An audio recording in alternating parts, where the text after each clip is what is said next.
नाज़रीन किराम, आज के इस दौर में हमने एक ख़ास दिन मुकर्रर किया है, यानी कि 20 नवंबर वर्ल्ड चिल्ड्रन डे के हवाले से जो दिन मनाया जाता है, आलमी यौम अतफ़ाल।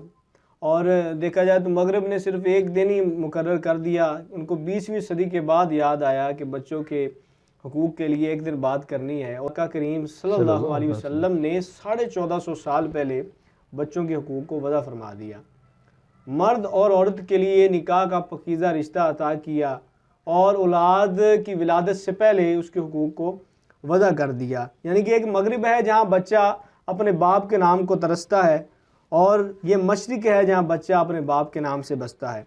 नाज़रीन किराम, जिनका नाम रखना माँ बाप पर फ़र्ज़ है, उनकी अच्छी तरबियत करना माँ बाप पर कर्ज़ है। ऐसा ना हो कि आपकी औलादें फहाशी का काम करने वाली बन जाएं। काश कि वो रसूल करीम सल्लल्लाहु अलैहि वसल्लम के फॉलोवर बन जाएं, दीन इस्लाम और पाकिस्तान के प्रोटेक्टर बन जाएं।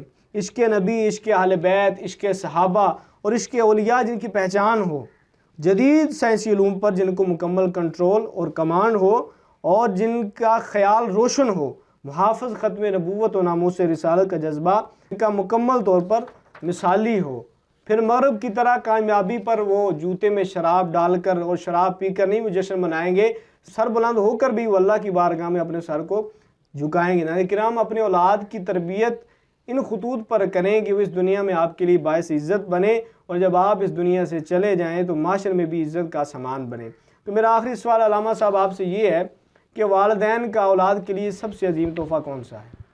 ये बड़ा अहम सवाल है आपका कि सबसे बेहतरीन और अजीम तोहफ़ा वालिदैन का औलाद के लिए क्या है।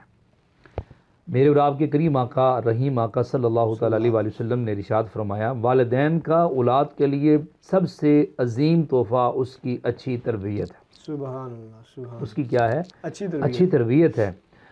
और ऐसी अच्छी तरबियत हो, कहते हैं ना, सबसे बड़ी डिग्री ये है। क्या डिग्री है?